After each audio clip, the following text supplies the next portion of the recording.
안녕하세요. 오늘 청취자 여러분과 함께 아주 흥미로운 기술 기업 펠로다인 AI에 대해 좀 자세히 파헤쳐 보려고 합니다.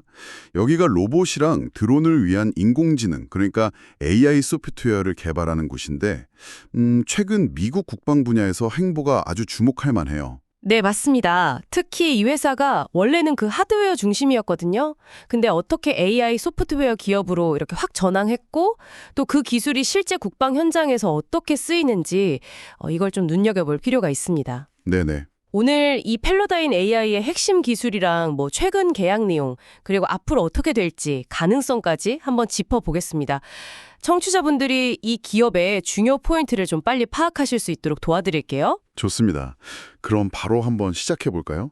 펠로다인 AI, 여기가 정확히 어떤 회사인가요? 시작부터 좀 짚어주시죠. 네, 펠로다인 AI는 사실 1983년에 사르코스 테크놀로지 앤 로보틱스라는 이름으로 시작했어요. 꽤 오래됐죠? 83년이면 진짜 오래됐네요. 네, 그때는 이름에서도 알 수 있듯이 로봇 하드웨어, 그러니까 뭐 로봇 팔다리 같은 거 만드는 데 주력했죠.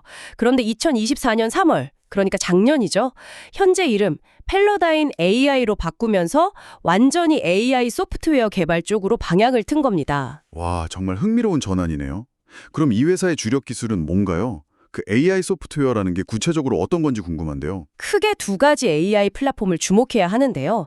하나는 펠로다인 파일럿이라고 이건 드론을 위한 AI예요. 드론용 AI요? 네, 드론이 있잖아요. 움직이는 지상 목표물을 스스로 식별하고 추적하게 도와주는 AI입니다. 최근에 그 소형 드론이랑 통합 시험 비행도 성공적으로 마쳤다고 하고요. 그러니까 드론의 눈과 뇌 역할을 해주는 거군요. 그럼 다른 하나는 뭔가요? 바로 펠로다인 IQ입니다. 이건 로봇을 위한 페세로프 자율 소프트웨어라고 하는데요. 페세로프요? 그게 좀 어렵네요. 네. 쉽게 말하면 로봇이 주변 상황을 계속 파악하면서 실시간으로 자기 행동을 조정한다는 뜻이에요. 그러니까 사람이 보고, 배우고, 생각하고, 행동하는 것처럼 로봇이 그걸 따라할 수 있게 지원하는 거죠. 아하. 그래서 최소한의 재프로그래밍만으로도 아주 복잡하거나 계속 변하는 환경에서도 정밀한 작업을 수행할 수 있게 되는 겁니다. 여기서 정말 흥미로운 지점이 나오네요. 이 펠로다인 IQ 기술 때문에 최근에 미 공군이랑 계약을 맺었다는 거죠? 맞습니다. 그게 아주 중요한 성과죠. 조지아주에 있는 워너 로빈스 공군기지에 항공 물류관지하고 단연 계약을 체결했고요. 최근에 추가 자금까지 확보했습니다. 오. 이게 미 공군 혁신 프로그램인 AFWRX의 전략적 자금 증액, 그 스트래티파이 프로그램의 일환으로 진행되는 건데요. 현재 4년 계약 중에 2년차 계약이 진행 중입니다. 그럼 그 공군기지에서 구체적으로 어떤 작업을 하는 건가요? 이 AI 로봇이요? 이게 상당히 복잡한 작업인데요. 항공기 부품의 표면 처리 작업을 자동화한 겁니다. 표면 처리요? 예를 들면 어떤 거죠? 네, 예를 들어서 그 환학 아시죠?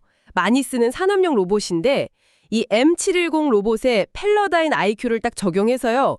자율적으로 연마제를 분사하는, 그러니까 미디어 블래스팅이라고 하죠. 그걸 하거나 아니면 또 유니버설 로봇, 이것도 유명한데 6월 17일 로봇으로는 높은 곳이나 되게 복잡한 윤곽을 가진 표면 있잖아요. 그런 곳을 정밀하게 자동으로 샌딩하는 시연에 성공했습니다. 와, 이건 뭐 그냥 로봇이 아니라 거의 숙련된 기술자처럼 스스로 판단해서 작업하는 거네요. 진짜 대단한데요. 그렇죠. 여기서 중요한 건 뭐냐면 단순히 그냥 정해진 동작만 반복하는 게 아니라는 거예요. AI가 실시간으로 상황을 판단하면서 정밀하게 작업을 제어한다는 점이죠. 예를 들어서 그 표면과의 거리, 뭐 경로, 폭, 각도, 속도 이런 것들을 아주 정밀하게 제어합니다. 그렇군요. 그럼 이 기술이 공군에서만 쓰이는 게 아니라 다른 분야로도 충분히 확장될 수 있겠네요. 물론입니다. 가능성이 아주 크죠. 이미 드론 분야에서는 아까 말씀드린 펠로다인 파일럿 AI 있잖아요. 네네. 그걸 레드캣 홀딩스의 자회사인 틸 드론에 통합하는 협력을 진행 중이고요.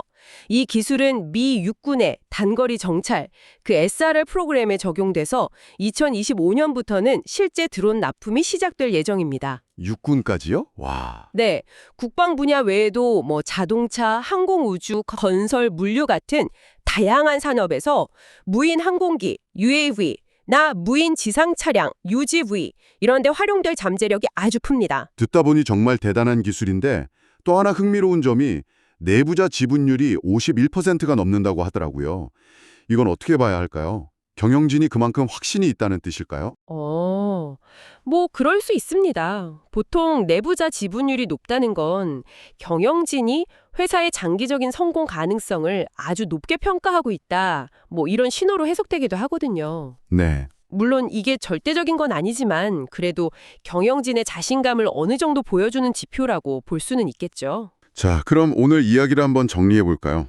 펠로다인 AI, 이 회사는 원래 로봇 팔다리 만들던 하드웨어 회사에서 AI 소프트웨어 기업으로 성공적으로 변신했고 그 핵심 기술인 펠로다인 IQ랑 펠로다인 파일럿, 이걸 통해서 미 공군하고 육군에서 중요한 계약을 따내면서 국방 분야에서 기술력을 확실히 입증하고 있다. 이렇게 볼 수 있겠네요. 네, 맞습니다. 핵심은 결국 AI 소프트웨어를 통해서 로봇과 드론의 자율성 그리고 정밀성을 극대화하고 있다는 점이에요. 이게 단순히 국방 분야의 효율성이나 안전성을 높이는 것뿐만 아니라 다른 여러 산업 분야로도 확장될 가능성이 크다는 걸 보여주는 거죠. 네. AI가 이제 단순히 뭐 디지털 공간에만 머무는 게 아니라 이 물리적인 세계의 복잡한 작업을 어떻게 혁신하는지 보여주는 아주 좋은 사례라고 생각합니다. 오늘 펠로다인 AI에 대해 자세히 들어보니까 AI가 정말 로봇이나 드론 같은 몸을 빌려서 현실 세계의 문제들을 해결하는 모습이 그려지는 것 같아서 아주 인상 깊었습니다. 네, 그렇죠. 마지막으로 청취자 여러분께 이런 질문을 한번 던져보고 싶습니다. 펠로다인 AI 사례처럼 이렇게 고도의 자율성을 가진 AI 로봇이 국방이나 뭐 핵심 산업시설 유지 보수 같은 중요한 영역에 점점 더 깊숙이 관여하게 될 텐데요. 과연 우리는 이런 기술이 가져올 효율성이나 편리함, 그 이면에 있을지도 모르는 어떤 잠재적인 위험성, 뭐 예측 불가능성이나 통제불능의 위험 같은 것들 사이에서 어떤 균형점을 찾아야 할까요? 기술적 효율성과 잠재적 위험 사이의 균형, 한 번쯤 깊이 생각해 보시면 좋겠습니다.